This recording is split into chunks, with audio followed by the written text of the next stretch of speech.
This week in AI, ChatGPT accidentally turned into a people pleaser, Huawei claims it can outmuscle Nvidia, and California just put generative AI inside its government. Plus, stick around, I'll show you a $100 robotic arm that helps everyday garage builders become AI superstars. Oh, and wait till you see how AI helps with early cancer detection and how a 21-year-old student got suspended and funded for an AI cheat tool. First up, personality crisis at OpenAI. So GPT-4o's latest update turned the world's most popular chatbot into a digital people pleaser. Users across social media posted examples of ChatGPT being overly validating, even when presented with problematic ideas. This led to some amusing memes about ChatGPT essentially becoming a digital yes man. Sam Altman admitted the team overweighted short-term user ratings. Basically, the nicer the bot sounded, the higher its score, until honestly went out of the window. OpenAI described this as a psychopathic interaction. They've now implemented fixes and are exploring ways for users to provide real-time feedback and potentially choose different personalities for ChatGPT. So the next time you ask for brutal feedback on your startup idea, you'll actually get one. This incident highlights how challenging it is to design AI systems that feel natural to interact with. Finding that sweet spot between helpful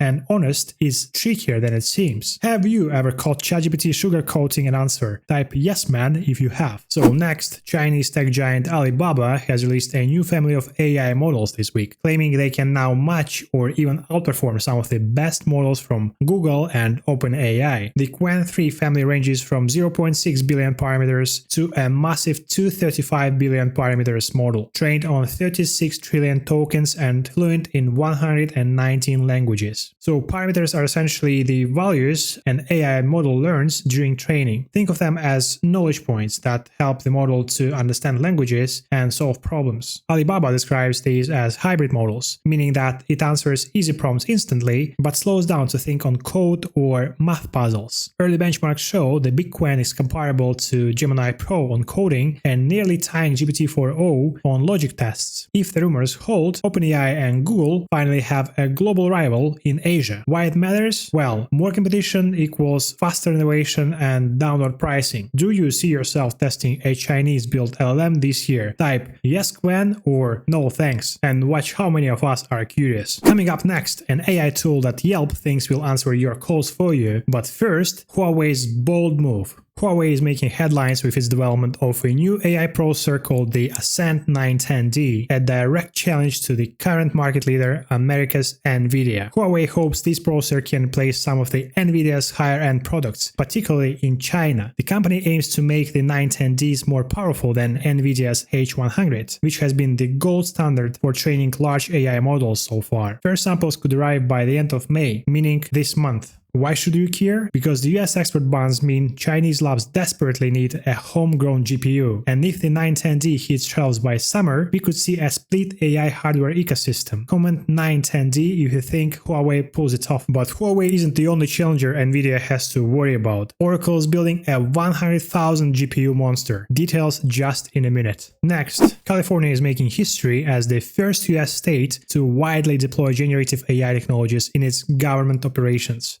Governor Newsom's executive order aims to integrate AI into various state functions to improve efficiency. For example, Caltrans is using AI systems to analyze traffic data, predict bottlenecks, and identify high-risk areas for safety improvements. The Department of Tax and Fee Administration is using Claude, an AI assistant from Anthropic, to help staff quickly find answers in over 16,000 pages of reference materials, potentially reducing customer inquiry times significantly. California is using innovative procurement methods to quickly test these technologies in safe environments, also exploring AI applications for housing policy, workforce planning, and bill analysis. If California nails safety and privacy at scale, every other state will copy-paste. Chinese President Xi Jinping used a visit to Shanghai this week to emphasize the need for breakthroughs in artificial intelligence. He urged the city to accelerate efforts to become a global technological and innovation hub, specifically calling for Shanghai to lead in both AI development and governance.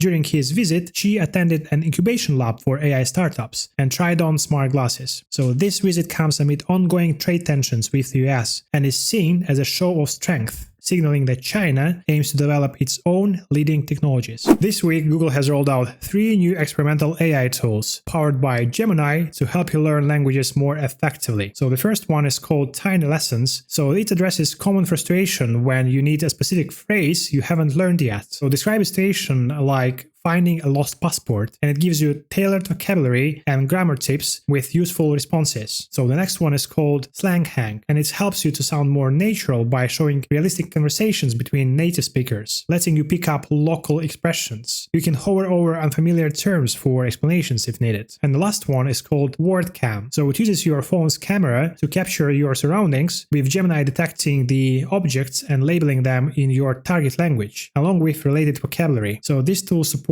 numerous languages, including Arabic, Chinese, English, French, and German. While still experimental, they show how AI can make language learning more dynamic and personalized. Looks like Meta is tired of playing in ChatGPT's shadow. They are launching a standalone Meta AI app. After integrating AI into WhatsApp, Instagram, Facebook, and Messenger, putting them in direct competition with ChatGPT. Meta believes its vast user data gives it an advantage. The app can use information from your Meta profiles to personalize responses and remember preferences like dietary restrictions. So the app also features a Discover feed where you can share interesting AI interactions with others. So additionally, Meta has previewed an API for the Llama AI models. So this API will let developers build products using Meta Llama models, starting with Llama 3.38 billion. So Meta has partnered with companies like Cerebras and Grok for hosting options and promises not to use customer data submitted through the API to train their own models. So this statement is pretty much a direct jab at OpenAI. A quick question for you. Will privacy concerns kill adoption, or do people trade data for smarter AI? Japanese startup Craif has raised $22 million to expand its AI-powered early cancer detection software to the US market. Craif is developing a non-invasive urine-based test that uses an AI to analyze microRNA, a biomarker that early cancer cells actively release, so making it excellent for stage 1 detection. Using urine makes the process easy for patients with fewer impurities than other sample types, leading to clear results and lower costs. So their now product called MySignal already generates revenue in Japan, detecting 7 different cancer types through clinics, pharmacies, and corporate wellness programs. They plan to expand to 10 cancer types this year and explore applications for other diseases like dementia. So with the new funding, Craif aims to complete US clinical trials by 2029 and file for FDA approval, potentially saving countless lives through earlier intervention. Hugging Face just open sourced the SO101, a 3D printed robotic arm with prices starting at just $100. So this improved robotic arm is faster to assemble with better motors than its predecessor. It's camera equipped and can be trained using reinforcement learning, when AI learns by trying actions and receiving feedback based on results. The $100 price refers to the base cost for 3D printable parts, with fully assembled units reaching up to $500. Still remarkably affordable for robotics. Hugging Face is expanding further into robotics, having recently acquired Poland Robotics and planning to sell their humanoid robot Richie 2. This democratization of robotics could significantly lower the barrier to entry for AI development, enabling more researchers, students, and hobbyists to experiment in this field. Yelp is rolling out AI voice agents for restaurants and service providers that could completely transform customer service for small businesses. These AI agents handle incoming calls, answer basic questions, and perform tasks like adding customers to the waitlists. They can also access business data like pronunciation guides and connect to the reservation management systems. The agents also help with spam filtering and call analytics, transferring more complex requests to human staff. Yelp's chief product officer believes that while voice technology will eventually become a commodity, the real competitive advantage will be in the underlying data and how effectively AI handles customer queries. So this technology could be a game changer for small businesses struggling with high call volumes, improving customer service without additional staffing costs. Would you trust an AI to book your table, or do you still want a human voice? Let me know in the comments. Oracle is buying tens of thousands of Nvidia Blackwell GPUs to support next-generation AI model development. They're planning to combine them into the liquid